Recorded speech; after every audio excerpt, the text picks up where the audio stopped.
Assalamualaikum warahmatullahi wabarakatuh. Hmm, Perkenalkan, nama saya Rosbula Afkari. Sebelumnya saya dari Prodi Perbankan Syariah dengan NIM 241080245. Di sini saya akan menjelaskan tentang peradaban Islam pada masa dinasti Mamalik. Itu asal usul dinasti Mamalik. Mamalik itu kata jamak dari mamluk yang berarti budak. Dinasti Mamalik itu memang didirikan oleh para budak. Usaha merekrut budak-budak untuk dimanfaatkan dalam kegiatan pemerintahan di bidang militer sudah menjadi tradisi bagi daulah-daulah yang pernah berkuasa di Mesir sebelum daulah Ayyubiyah.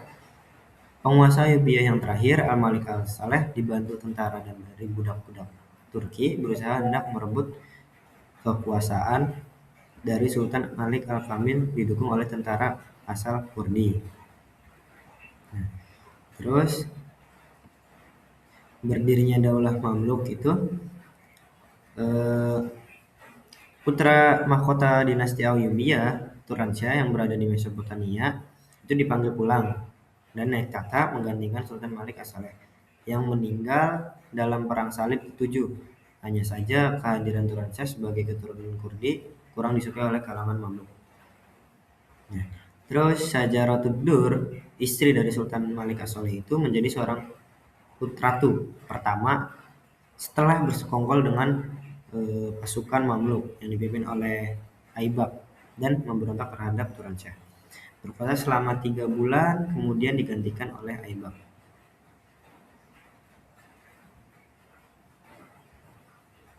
Terus kekuasaan dinasti Mamluk itu berkuasa di Mesir dari 1250 sampai 1517. Sebelum ditaklukkan oleh Bani Utsmani. Wilayah kekuasaan dinasti Mamluk itu meliputi Mesir, Suriah, Hijaz, Yaman, dan daerah sepanjang aliran sungai Efrat. Dinasti Mamluk menjadi satu-satunya penguasa Muslim yang berhasil mempertahankan wilayah kekuasaannya. Oleh karena itu, dinasti Mamluk di Mesir sangat berjasa dalam mengembangkan dan mempertahankan dunia Islam. Saat berkuasa, dinasti ini tuh berhasil menumpas bersih sisa-sisa tentara salib dengan mengusirnya dari Mesir dan Suriah. Terus ada suku Mamalik.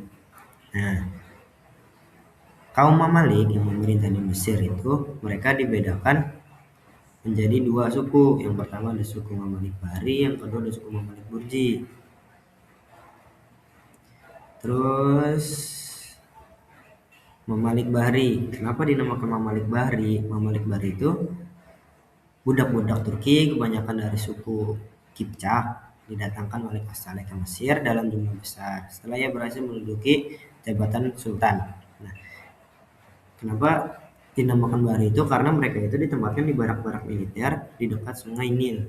Itulah kenapa, karena namanya Bahri, karena Bahri itu artinya laut. Terus ada Mamalik Burji. Mamalik Burji itu didatangkan dari Sirkas oleh Sultan Kalawun karena ia curiga terhadap beberapa tokoh militer dan dari Mamalik Bahri yang dianggapnya dapat mengancam kelangsungan kekuasaannya. Nah, kenapa dinamakan Barji? Karena mereka itu ditempatkan di menara-menara benteng. Karena itulah mereka disebut dengan Mamalik Barji. Terus ada masa kejayaan. Masa kejayaannya itu penataan pembangunan di berbagai bidang, terutama di tangan 2 sultan yang sangat cekatan, yaitu Sultan Az-Zahir Baybars dan Sultan Al-Mansur Qalawun. Di tangan 2 orang sultan ini tuh peradaban Islam nampak cemerlang di Mesir, menjadi pusat kemajuan Islam. Ya, walaupun tidak dapat mengimbangi kejayaan yang dicapai Baghdad dan Cordova Spanyol. Setelahnya itu ada bidang pemerintahan. Nah, Baybars itu melakukan baiat terhadap Al-Muntansir sebagai khalifah. Al-Mustansir itu keturunan Abbasiyah, masih diakui kaum muslimin sebagai khalifah walaupun hanya simbol kakak. Sultan Baybars melindungi khalifah di bawah kekuasaan Daulah Mamalik di Mesir. Secara politik jabatan, khalifah itu masih perlu dipertahankan karena berfungsi sebagai alat pemersatu umat Islam seluruh dunia setelah keruntuhan Baghdad. Terus perluasan kekuasaan. Nah, ini tuh yang pertama itu pertempuran terjadi di perbatasan Suriah pada tahun 1260 Masehi, terkenal dengan sebutan pertempuran Ainul Jalut. Nah, tentara Mesir yang dikomando oleh Atabik Kutuz mampu menghancurkan tentara perang Tartar Mongol yang dipimpin oleh panglima perangnya Kits yang beragama Kristen Nestarian. Selanjutnya itu Sultan Ibnu Baybars mengejar, menyerang dan mengalahkan tentara Mongol di dekat Damaskus, ibu kota Suriah. Sehingga Sultan Mamalik dapat membersihkan sisa-sisa tentara Mongol mulai dari Mesir sampai ke Suriah dan dapat kembali merebut seluruh wilayah tersebut. Terus ada ilmu pengetahuan. Nah, di bidang sejarah itu ada pada zaman itu tuh ada Ibnu Khaldun sebagai penulis kitab Muqaddimah. Dan di bidang kedokteran itu ada Abu Mabis, Abu Hasan Ali Al-Habis 1288, penemu susunan darah dan peredarannya di dalam paru-paru manusia. Di dalam bidang farmasi itu ada Al-Kuhin dan Al-Attar, penulis Minhaj Al-Dukhon wa Duswa Al-Ayan. Terus ada di bidang matematika ada Abu Al-Faraj Al-Tarubi.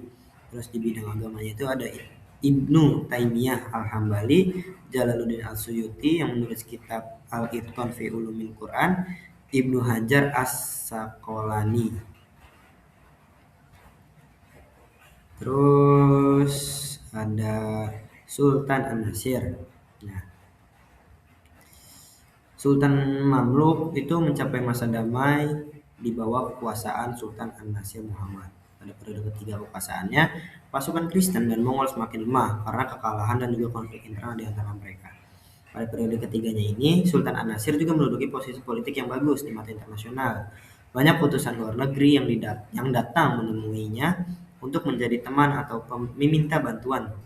Dua kunjungan yang paling dikenang, pertama adalah kunjungan Paus John pada 1327 dan kunjungan Raja Philip dari Prancis.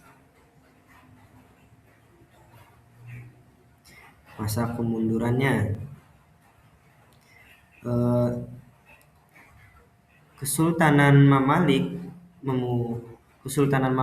mulai memasuki masa kemunduran setelah jabatan pemerintahan beralih dari tangan Mamalik Bahri ke Mamalik Burji pada tahun 1382. Kaum Mamalik Burji tidak mempunyai ilmu pengetahuan tentang cara mengatur dan mengelola pemerintahan. Kemampuan mereka itu hanya sekadar di bidang militer.